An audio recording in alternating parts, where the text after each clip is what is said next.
लक्ष्मण जी महाराज साहब। मोक्षमार्गस्य नेतारं भेतारं कर्मभूभृतां ज्ञातारं विश्वतत्त्वानां वन्दे तद्गुणलब्धये।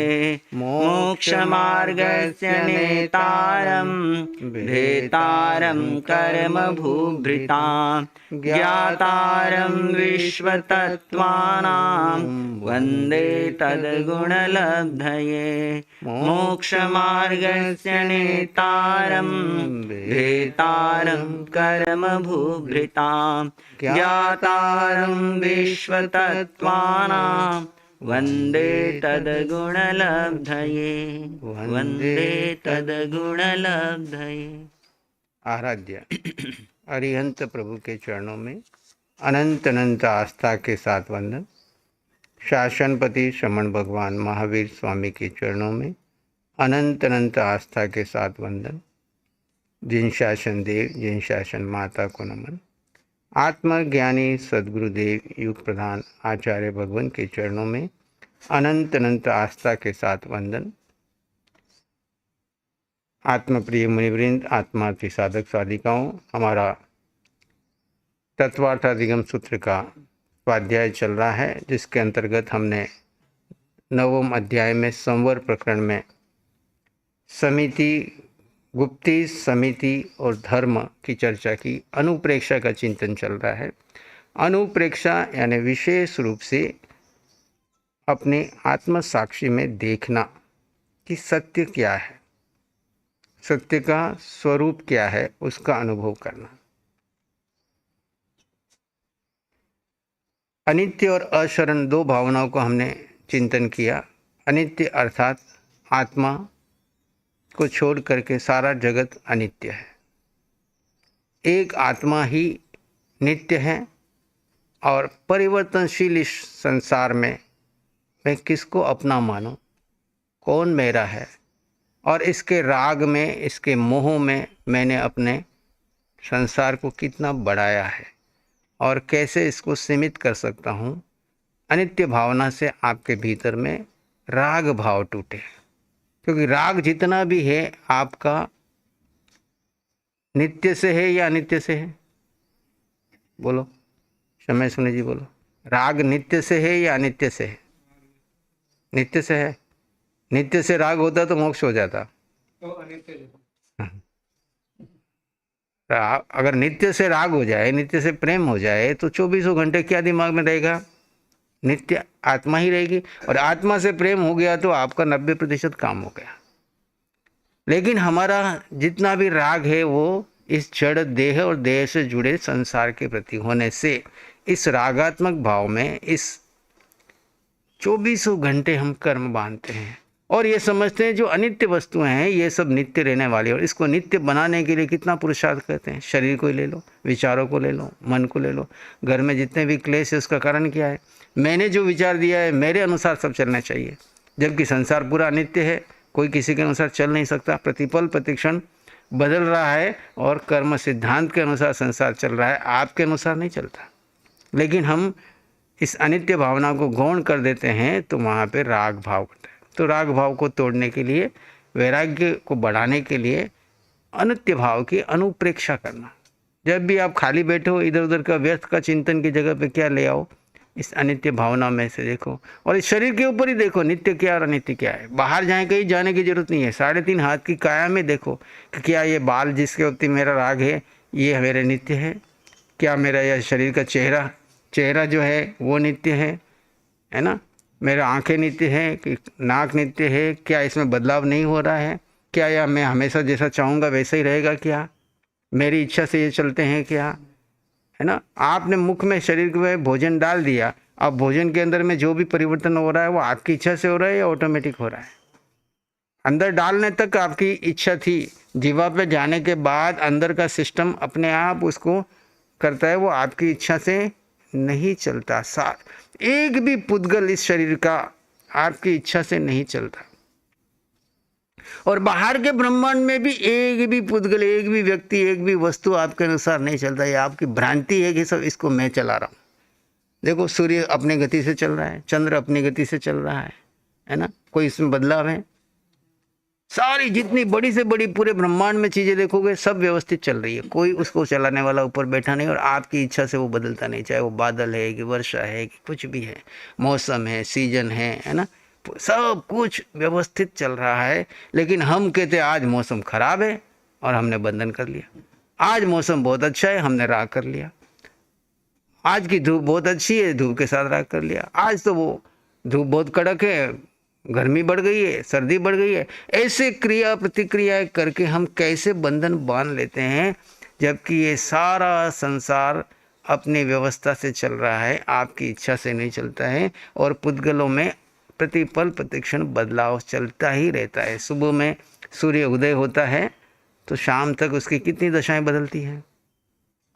बच्चा गर्भ में आता है और आयुष पूर्ण होने तक उसकी कितनी दशाएं बदलती हैं। क्या आपके अनुसार चल रही है? वो पुद्गल का स्वभाव है, जिसका जैसा उदय कर्म है उसके अनुसार निमित्त बनता जानता है और परिवर्तन चलता रहता है। इस जगत में जितने भी पुद्गल हैं वो भी जिसको जिसके पास जाना है वहीं पहुंचेगा, आपकी इच्छा से नहीं चलता। आपने किसी के लिए भी भोजन बनाया, तैयार किया कि मैं उसको खिलाऊंगा, अगर उसको उदय में नहीं है तो उसके थाली में जाकर के भी, उसके मुख के किनारे जाकर के भी वापस गिर जाएगा, नहीं पहुंचेगा। और जिसका उदय कर्म तैयार है तो वो कहीं से भी आएगा और वो ले जाएगा। अनेकों बार हमने देखा है। तभी तो कहा ना, जय जय पुद्गल फर्शना निश्चय फरसे सोए। समता ममता समता भाव से कर्म बंध क्षय। अगर पुद्गलों के प्रति आप ममत्व भाव रखते हो तो बंध होता है, समत्व भाव रखते हो तो क्षय होता है। इतनी सी बात रखनी है। करना क्या है? अनित्य भावना भाग के करना क्या है? तो इस दोहे में उत्तर दे दिया कि संसार में आप यात्री हो, जिन जिन पुद्गलों की आपकी फर्शना है, द्रव्य से, क्षेत्र से, काल से, भाव से, वो सब आपके उदय कर्म के अधीन फरसना पड़ेगा, निश्चय है। ये जे पुद्गल फरसना निश्चय फरसे, निश्चय में आपको फरसना पड़ेगा। और वहां पे बंध और क्षय कैसे होता है? तो ममता समता भाव, ममता में ममत्व, मेरेपन का भाव, समता में समत्व, मैं जीव अपने स्वभाव में हूं। पुद्गल फरसने वाला पुद्गल फरस रहा है, पुद्गल उदय में आ रहे हैं, जा रहे हैं, शरीर के अंदर जिसको जिसने प्रवेश करना प्रवेश किया, निकलना है निकल रहा है। लेकिन मैं तो अपने स्वभाव को, समता भाव को छोड़ूंगा। ममता भाव कौन करता है? जो विभाव में रहता है। अब देखो, जिस जिससे आप ममता कर रहे हो वहां पे आपके बंद हो रहे हैं या क्षय कर रहे हैं। अब व्यक्ति वस्तु स्थान कौन है? महत्व है आपके ममत्व और समत्व का। पुद्गल कौन है? पुद्गल तो आपके उदय कर्म के अनुसार, पुद्गल तो अपनी स्वाभाविक रूप से परिवर्तनशील के अनुसार जिसके जिसके जहाँ की फरसना बाकी है वहाँ पे वहाँ वो पुद्गल खींच के लेके जाते हैं और अपने आप वैसे ही वातावरण बनता है, वैसा होता है। लेकिन समत्व और ममत्व ये आपके हाथ में है। अगर आप जीव में हो तो समत्व में रहोगे, आप पुद्गल में चले गए यानी पर में चले गए, अपनी शरीर को मैं मान लिया, शरीर का अनुसार इच्छाएं और आवश्यकताओं में पड़ गए तो वहाँ ममत्व करोगे। कभी वस्तु से ममत्व करोगे, कभी वस्तु देने वाले व्यक्ति से ममत्व करोगे। मान लीजिए कोई व्यक्ति आपको सेवा कर रहा है तो आपको उस व्यक्ति से ममत्व हो जाता है।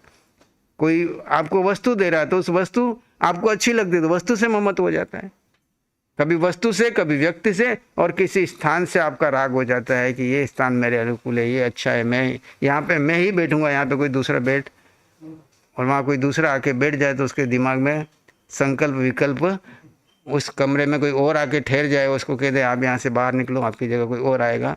बरसों से वहाँ पे रह रहा होता है, उसको अगर वहाँ से छोड़ना होता है तो उसका कितना अंदर की संकल्प विकल्प शुरू हो जाते हैं। छोड़ना तो पड़ता ही है।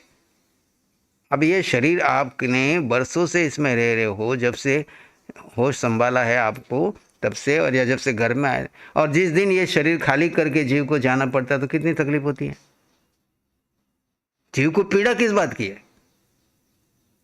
जीव को मृत्यु की पीड़ा नहीं है, जीव को इस शरीर के मेरेपन के भाव की पीड़ा है कि अब मुझे ये देह और देह से जुड़ा संसार छोड़ के जाना पड़ेगा, जिसको मैंने 60 साल से 70 साल से अपना मान के रखा था। नहीं आपका, जीव का तो कुछ था नहीं, कुछ है नहीं, कुछ होने वाला नहीं।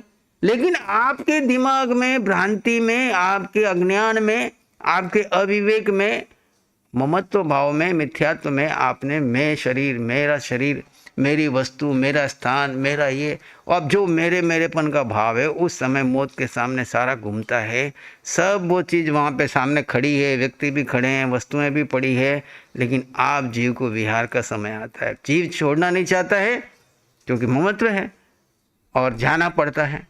अब देखो, आप एक सामान्य व्यवहार में भी देखो, किसी घर में कोई व्यक्ति 10 साल रह गया हो किराएदार, और मालिक कहता है भी अब समय हो गया आपको, वो कहता है ज़्यादा ले ले, नहीं मुझे देना ही नहीं है।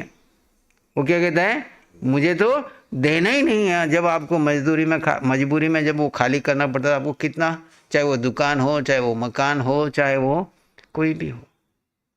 अब ऐसे ये शरीर रूपी मकान है, आत्मा का रहने का स्थान शरीर है, और इस मकान को जब खाली करना पड़ता है तो जीव को वहाँ पे पीड़ा होती है, वेदना होती है। और जिसने पहले से ही वैराग्य भाव से पुष्ट कर रखा है कि पिंड पराया है, मैं तो केवल किराएदार हूँ, बार बार इस बात को पोषण करता है, उठते बैठते सोते चलते, मैं इसमें रहते हुए भी इसमें नहीं हूँ, मैं इसमें रहते हुए भी इसमें नहीं हूँ, क्योंकि ये मुझे जानोगे, मुझे मेरा है ही नहीं है। तो वो छोड़ते समय उसको बिल्कुल भी कष्ट नहीं होता। उसी का नाम तो समाधि मरण है। समाधि मरण क्या है? समाधि मरण का मतलब क्या है? मरण काल आएगा, निश्चित आएगा, कोई रोक नहीं सकता। पर मैं जीव आत्मा अपने समाधि में, अपने स्वभाव में, यानी धी यानी बुद्धि को मैंने सेट कर दिया कि जगत में मेरा कुछ है नहीं, मेरा कोई है नहीं, काल पक गया है, अब ये फल गिरने वाला है। तो वो गिरे उससे पहले ही मैंने मन से सबको क्या कर दिया? बोसिरा दिया। बोसिराती है ना, क्या बोसिराते संसार में? 4 चीजें बोसिराते। बाहर से आहार, शरीर, उपधि, पचकू, पाप, अडा।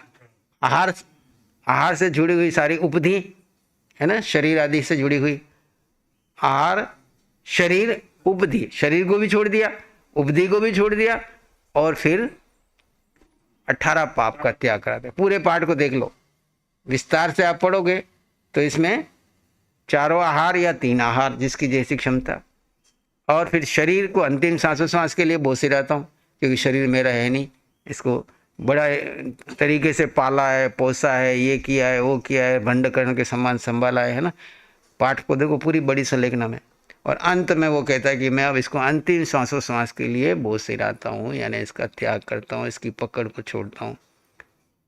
और 18 पापस्थान जो मैंने जीवन में जितनी बार किए, अब से लेकर के जब तक आयुष्य है, सारे 18 पापस्थान के क्या करता हूं? त्याग कर। अब आयुष पूर्ण हो गया तो ठीक है। सागारी वाला कहता है नहीं हुआ तो नौकार मंत्र गण के फिर के वापस संसार में रहूंगा, और जिसने बिना आगार के रखा है वो सब के लिए त्याग कर देता है और अपनी आत्मा में लीन रहता है जब तक आयुष पूर्ण ना हो। तो ये अनित्य 12 भावना क्या है? ये वैराग्य को बढ़ाने की भावना है। अनित्य भावना, ऐसी अशरण भावना। आज की हमारी भावना है संसार अनुप्रेक्षा। इस अनुप्रेक्षा में ऐसा अनुचिंतन किया जाता है कि संसार का कोई सुख की वस्तु नहीं है। अब संसार है क्या? पहले देखो आपका संसार क्या है। एक तो संसार ये बाहर बना हुआ 6 द्रव्यों का, धर्म, अधर्म, आकाश, काल, पुद्गल और जीव, इसको हम संसार कहते हैं। 6 द्रव्यों का संयोग। आपका व्यक्तिगत संसार क्या है? आप इस संसार में क्यों पड़े हो? बोलो शमित मुनि जी, बोलो। आपके संसार का कारण क्या है और आप इस संसार में क्यों हैं? कर्मों के कारण। कर्मों के कारण है, और अपनी इच्छा से नहीं। अपनी इच्छा से नहीं है, कर्मों के कारण। बहुत अच्छा। और संसार में क्यों है? श्रावक जी बोलो। संसार में हो तो ना। आपका संसार क्या है? आपका संसार है क्या ये बताओ। जिसको आप अपना मानते हो वो आपका संसार। इस जगत में तो बहुत कुछ है, उसमें से आप जिसको अपना मानते हो वो आपका संसार। जिसको भी, शरीर को अपना माना तो शरीर के साथ जुड़ गए, शरीर के साथ रिश्तेदार जुड़े तो रिश्तेदार, शरीर के साथ व्यक्ति वस्तु स्थान जुड़े, वो आपका संसार। अगर आपने मन से, वचन से, काया से इनका त्याग कर दिया, सामाजिक में क्या करते हैं? संसार का त्याग करते हैं ना। ठाणे नम मोणे नम, 2 घड़ी के लिए मैंने इस सारे संसार का त्याग कर दिया और मैं अभी अपनी आत्मा में स्थित रहूंगा। अब जब तक सामायिक पूरी नहीं करूं, मेरा इस संसार से कोई ना कुछ करूंगा, ना कुछ कराऊंगा, ना कुछ अनुमोदूंगा, ना मन से, ना वचन से, ना काया से। अब उस समय भले कर्म निकल के आए, कुछ घटना घट जाए, कहीं कुछ हो जाए, मेरा आप किसी से कोई संबंध, और यही साधु के लिए जीवन पर्यंत के लिए, इस कहीं कुछ घटे मेरा कोई वास्ता नहीं। कोई मर जाए तो मुझे खंडा देने जाने की जरूरत नहीं है, किसी के घर पे आजीविका का नहीं है तो मुझे वहाँ जाके धंधा कमा करके पैसे देने की जरूरत नहीं है। सारा मैंने संसार का त्याग कर दिया, अब केवल केवल मेरा जीवन किसके लिए? आत्मा के लिए। तब तो साधु इस षडकाय के षड द्रव्यों में रहते हुए भी अलिप्त है, निर्लिप्त है, तो वो कर्म काट रहा है। और अगर इसमें रह करके अपने शरीर से आसक्ति करता है, सही से जुड़े लोगों से आसक्ति करता है, और नए नए रिश्ते और संबंध बनाता है, और सबको अपना मानता है, उतना ही उसका संसार बढ़ रहा है कि घट रहा है। भले वेश साधु का पहन लिया, वेश श्रावक का पहन लिया। चार तीर्थ किसे कहते हैं? जो चारों तीर्थ आत्मा को केंद्रीभूत बना करके अपने कार्मण शरीर को तो क्षीण कर रहे हैं, नए कर्म बंधन को रोक रहे हैं। नए कर्म बंधन को संवर निजरा की साधना है ना। हमारी साधना क्या है? चाहे श्रावक हो या साधु हो। श्रावक ने छूट किसके लिए रखी? परिवार में थोड़ा बहुत जो अति अति आवश्यक है उससे मैं न्याय नीति प्रामाणिकता से कमा करके परिवार को चलाऊं, क्योंकि मैं गृहस्थ हूं तो मैं याचना नहीं कर सकता, तो विवेक से और न्याय नीति से उपार्जन करूंगा, बाकी सारा समय मैं आत्मा को दूंगा। इसलिए थोड़ी सी छूट रखी आगार। और अणगार को कहा तुमको कोई छूट नहीं है, तुम अगर विधि पूर्वक चलोगे तो तुम्हारे शरीर को चलाने में कोई कमी नहीं आएगी। शरीर को कितना चाहिए बोलो? 24 घंटे में। अगर जिस साधु को दूसरा कोई संसार नहीं है, कोई समाज नहीं, कोई संस्था नहीं, कोई लेना नहीं देना नहीं, केवल आत्मा के लिए जो साधु बना है उसको क्या चाहिए? 24 घंटे में एक बार शरीर को भोजन चाहिए, और कपड़े पहनते हो तो साल में 1 या 2 ड्रेस चाहिए। इतनी तो समाज दे ही देता, कहीं पे भी चलो इतना पुण्य तुम लेके आए हो। हाँ, लेकिन आपको यहाँ पे बैठ करके पेटी भरनी है, ये चाहिए वो चाहिए, इधर से ये लाओ उसके लाओ, मेरे उसके लिए चाहिए, मेरे उसके लिए चाहिए, और इकट्ठा करते रहते हो, तो उतना ही संसार बढ़ाते चले जाते हो, अपने कर्मों का संसार बढ़ाते जा रहे हो। व्यक्ति वस्तु से आपको कुछ नहीं मिलने वाला है, लेकिन आपका जो भाव रूप में जो कर्म आ रहा है उससे आपका संसार बढ़ा। इसलिए कहा किसी को अपना मत मानो। चेले को भी अपना मानने को मना क्या? मेरी निश्राय में है, वस्तु को भी अपनी निश्राय में है, पात्र भी मेरी निश्राय में, कपड़ा भी मेरी निश्राय में, मेरा नहीं है। अब लोग कहते हैं मेरा कहने से क्या फर्क पड़ता है, ये क्या माया कर? माया नहीं है, ये आपको अंतर से समझ दिए कि इस जीव का ये शरीर अपना नहीं है, तो दूसरा चेला कैसे तुम्हारा हो गया? वस्तु तुम्हारी कैसे होगी? समाज तुम्हारी कैसे होगी? संस्था कैसे तुम्हारी होगी? संप्रदाय तुम्हारा कैसे हो गया? श्रावक तुम्हारा कैसे हो गया? है ना? ये विवेक जागरूक होगा। कब होगा? जब आप ज्ञान ध्यान में, स्वाध्याय में, ध्यान में लीन रहोगे। जो समय मिला है सारा किस में लगाओ? आत्मा को केंद्रीभूत। अब देखो 24 घंटे में हम कितना स्वाध्याय को समय दे रहे हैं, कितना ध्यान को समय दे रहे हैं, और कितना संसार को समय दे रहे हैं। विभाजन करो। साधु हो तो विभाजन करो, श्रावक हो तो विभाजन करो, और अवलोकन करो। ये अनुप्रेक्षा अवलोकन करने के लिए, खाली पढ़ने के लिए नहीं है। अनुप्रेक्षा मतलब क्या? विशेष रूप से अंतर जाकर के प्रेक्षा करो कि मैं हूं कौन, मैं क्या कर रहा हूं, किस लिए साधु बना, किस लिए श्रावक बना, किस लिए मैं तीर्थ में आया, और मैं यहाँ तीर्थ में रह करके अपने कर्म काट रहा हूं या बढ़ा रहा हूं। कर्म काट रहा हूं तो मेरी यात्रा सम्यक चल रही है, संसार से वैराग्य की ओर जा रही, और इसके विपरीत जा रहा हूं तो मेरा संसार बढ़ रहा है। तो संसार कितना है? इतना सही है। जड़ और जीव का भेद करो, और जीव को छोड़ के सबको पराया मानो। पुराना कर्म है वो तो क्षय हो जाएगा, और नया किसी को आप अपना मानोगे नहीं तो नया बंधन होगा नहीं। भले आपके उदय कर्म के दिन आपके आजू बाजू में हजारों लोग आपके पीछे घूमे, पर आप अंदर से किसी को अपना नहीं मानो तो आप बंधे हुए हो क्या? लेकिन आपके पास कोई बंधन नहीं आता है, लेकिन मन में कल्पना करके बैठो, हजारों लोगों को अपना बना के रखो मन ही मन में। ये मेरा, वो आया नहीं, वो कहाँ है, वो मेरा परिचित है, वहाँ चातुर्मास किया था, ये व्यक्ति ऐसा है, वो व्यक्ति ऐसा है। मानसिक रूप से संकल्प विकल्प भर के रखते हो, तो आपका संसार बढ़ रहा है कि घट रहा है? बोलो, है ना? बढ़ रहा है। अब कोई भी हो, व्यक्ति हो, वस्तु हो, किसी का भी हो, अपने अंदर में ये भावों को, तो यहाँ एकत्व में इस अनुप्रेक्षा में संसार की चली थी। संसार अनुप्रेक्षा में ऐसा संसार का कोई सुख की वस्तु। अच्छा, दूसरा है हम संसार में सुख ढूंढते हैं। हाँ बोलो। ये जैसे 7वां था वो समय तो वो प्रकरण था, और 9वां संवर है, तो है ही नहीं। हाँ, इसी के संवर में ही निर्जरा आ गई। तब सा निर्जरा च क्या आया सूत्र? हाँ, इसी के आगे का है। देखो, समिति गुप्ती पहला सूत्र है, दूसरा शब्द सूत्र क्या है? देखो, भक्ति समिति उसके अगले वाला सूत्र देखो। तपसा निर्गुण। तो ये च लगाने से क्या हुआ, ये ऊपर की सारे के साथ में तप में संवर भी है और निर्जरा भी है। तभी तो ध्यान तप में भगवान 3 बातें बता